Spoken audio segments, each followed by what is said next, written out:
नमस्कार, India news के digital platform पे आप सभी का स्वागत है। मैं हूं केन पांडे।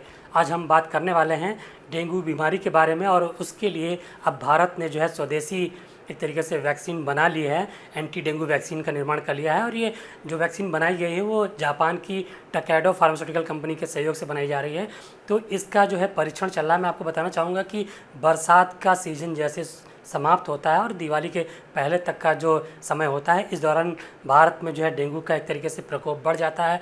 आलम ये होता है कि देश के तमाम अस्पतालों में जो है वो बेड भर जाते हैं अस्पतालों में। तो लोगों को एक तरीके से देखा जाए तो जो वार्ड होते हैं उनमें ज़मीनों में भी लेटने के लिए मजबूर होना पड़ता है, भर्ती होने के लिए मजबूर होना पड़ता है। लेकिन अब इन सब चीज़ों पे एक तरीके से देखा जाए तो निजात पाने के लिए भारत ने एक जो है एंटी डेंगू वैक्सीन का निर्माण कर लिया है और 20 सेंटरों पर 10,000 से ज़्यादा लोगों के ऊपर इसका परीक्षण किया जा रहा है और 8,000 लोगों की जो है एक तरीके से प्रतिभागियों की निगरानी की जा रही है और इनका लगभग 2 साल तक परीक्षण किया जाएगा कि इनके ऊपर इम्पैक्ट क्या आ रहा है, उसकी स्टडी की जाएगी। और माना जा रहा है कि 2 साल के अंदर या 2 साल के समाप्त होते होते जो है भारत में एंटी डेंगू वैक्सीन का एक तरीके से निर्माण कर लिया जाएगा और उसकी जो है उपादेयता एक तरीके से सिद्ध हो जाएगी। मैं आपको बताना चाहूँगा कि भारत ही नहीं, विश्व के जो है लगभग 30 देशों में जो है वो डेंगू का प्रकोप होता रहा है। उससे तमाम लोग पीड़ित रहे हैं। हज़ारों की संख्या में हर साल डेंगू से जो है लोग पीड़ित होते हैं, अस्पतालों में भर्ती होते हैं और दर्जनों की संख्या में लोगों की मौत हो जाती है।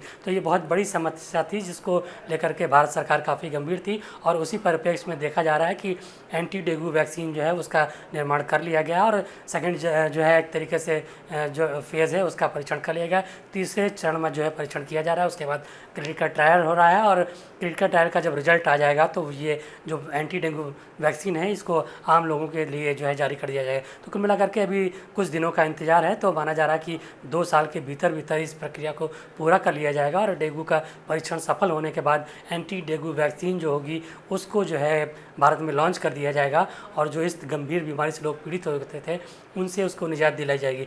मैं आपको बताना चाहूँगा कि जो टकेडो फार्मास्यूटिकल कंपनी है उसमें जो नाम दिया गया है एंटी डेंगू वैक्सीन का, उसको टैक 003 नाम दिया गया है। इसी नाम से ये भारत में उपलब्ध होगी। तो कुल मिलाकर के माना जा रहा है कि ये बहुत बड़ी जो है निजात मिलने वाली है भारत के लोगों को जो डेंगू से पीड़ित हुआ करते थे। लोगों को जो है काफ़ी आर्थिक परेशानियों, मानसिक परेशानियों का भी एक तरीके से जो है समस्याओं का सामना करना पड़ता था, लेकिन अब इन समस्याओं से लोगों को निजात मिले जा रही है। इस तरह की और अपडेट के लिए बने रहिए हमारे साथ, देखते रहिए इंडिया न्यूज़। नमस्कार।